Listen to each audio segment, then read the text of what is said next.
Bharatiya Janata party और समर्थित उम्मीदवारों के पक्ष में माहौल बन रहा है। निश्चित रूप से इस बार जो आमतौर पे एक सीट कम या 2 सीट ज़्यादा का जो माहौल बनता है वो ऐसा नहीं रहेगा। स्पष्ट बहुमत से भारतीय जनता पार्टी और समर्थित उम्मीदवार कांग्रेस को रोकने के लिए हम बोर्ड बनाएंगे। योग्य, ईमानदार, समझदार, पढ़े लिखे व्यक्ति का चयन हो जो बोर्ड को अच्छे से चलाए, ये हमारी प्राथमिकता रहेगी।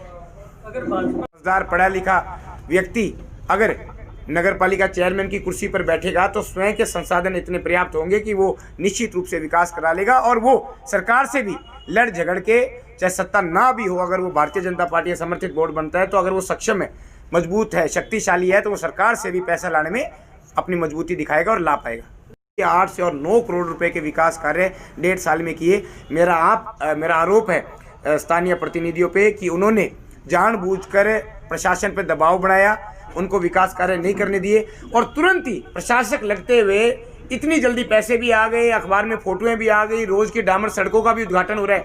रातों रात पैसे कैसे आ गए? समय लगता है, 2-4 महीने, 6 महीने लगते हैं। राउसर रहा, भादरा रहा, संगरिया रहा, कभी कभार बामुश्किल से कोई देखने को मिलता है कि कोई उद्घाटन हो रहा है। पर नोर में प्रशासक लगते ही तीसरे दिन से लेकर 30वें दिन तक हर तीसरे दिन अखबार में फोटो आती है, आज डामर का उद्घाटन, आज सड़क का उद्घाटन, आज इंटरलॉक का उद्घाटन। मैंने 10 साल विधायक रहते हुए कभी भी इंटरफेयर नहीं किया, कभी भी प्रशासन पर इसका काम करना और उसका काम रोकना की राजनीति नहीं की। स्थानीय प्रतिनिधियों ने ये गलत परिपाटी डाली है, भेदभाव की राजनीति करी है।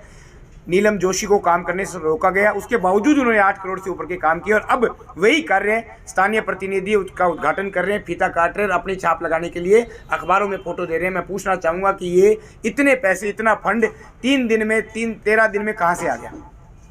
विधायक जी, आप विधायक, लेकिन अगर मैंने कुछ नहीं किया तो वो है दखल अंदाजी। ईओ लगाना, कर्मचारी हटाना, 13 में काम करना, 24 में काम नहीं करना, उस ठेकेदार को काम देना या उस ठेकेदार का नहीं होना।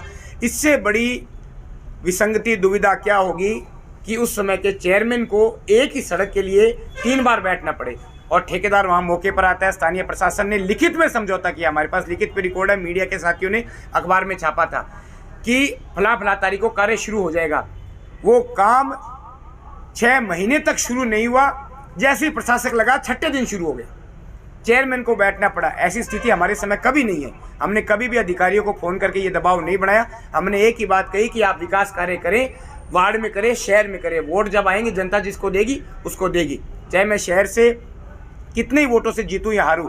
लेकिन वो बात दूसरी, स्थानीय रूप से पूरे शहर का समान रूप से विकास होना चाहिए। और आपको पता है कि एक सड़क के लिए नहीं, 2 सड़क के लिए नहीं, 3-3 बार उस समय के चेयरमैन पति ने, पार्षदों ने धरना लगाया, प्रशासन ने लिखित में आश्वासन दिया, ठेकेदार ने काम शुरू करने की बात की, कोई काम नहीं। बात के ढाक के 3 पात, प्रशासक लगने तक का इंतजार किया। जैसे ही प्रशासक लगा वो सड़कें आज बन रही है, आज वो कार्य हो रहा है। चेयरमैन का चुनाव होगा ना कि पार्षदों से। हम भारतीय जनता पार्टी की पुरानी राय से सहमत नहीं है।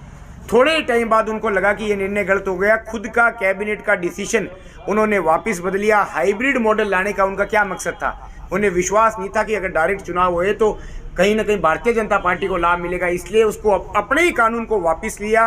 और हाइब्रिड मॉडल को कहने को जब दबाव पड़ा जनता का भी, बिना जीते हुए व्यक्ति बन सकता है, उसको वापस लिया।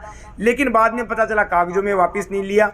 ये स्पष्ट रूप से उदाहरण है कि सरकार पूर्ण रूप से डामाडोल है, थोड़े थोड़े टुकड़ों में चुनाव करा रही है। पहले कुछ नगर पालिकाओं के, फिर कुछ पंचायती राज के, फिर कुछ महानगरों के, अब कुछ नगर पालिकाओं के। अब आप देखना, महीने 2 महीने बाद विधानसभा के बाद कहेंगे बचे हुए पंचायती राज के करा दो।